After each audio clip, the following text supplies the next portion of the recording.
മണിയൻ എന്ന ഓമനപ്പേരിൽ അറിയപ്പെട്ടിരുന്ന വയനാട്ടുകാരുടെ പ്രിയപ്പെട്ട കാട്ടുകൊമ്പൻ ചെരിഞ്ഞു. കഴിഞ്ഞ രാത്രിയിൽ കാട്ടിൽ വെച്ച് മറ്റു കൊമ്പന്മാരുമായുള്ള ഏറ്റുമുട്ടലിലാണ് മണിയൻ ചെരിഞ്ഞത്. 50 വയസ്സോളം പ്രായമുണ്ട് മണിയന്.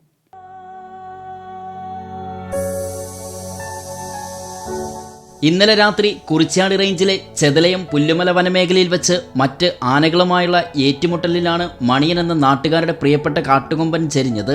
50 വയസ്സോളം പ്രായമുണ്ട് മണിയന്. കാട്ടാനകളുടെ കുത്തേറ്റ് ചെരിഞ്ഞ കൊമ്പന്റെ കാഴ്ച അതിദാരുണമാണ്. കൊമ്പന്റെ മസ്തകത്തിലും വയറിലും മാരകമായി കുത്തേറ്റിട്ടുണ്ട്.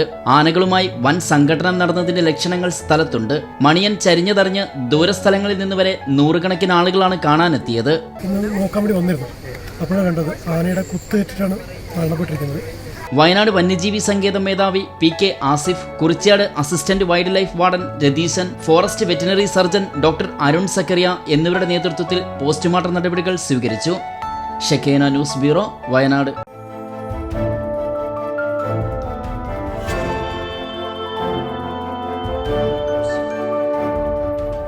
ഷെക്കേന ടെലിവിഷന്റെ വാർത്തകളും പ്രോഗ്രാമുകളും യൂട്യൂബിൽ കാണുന്നതിനായി ഈ ചാനൽ സബ്സ്ക്രൈബ് ചെയ്യുക. നിങ്ങളുടെ മൊബൈലിൽ തത്സമയം നോട്ടിഫിക്കേഷൻ ലഭിക്കുന്നതിന് ബെൽ ബട്ടണിൽ വിരലമർത്തുക.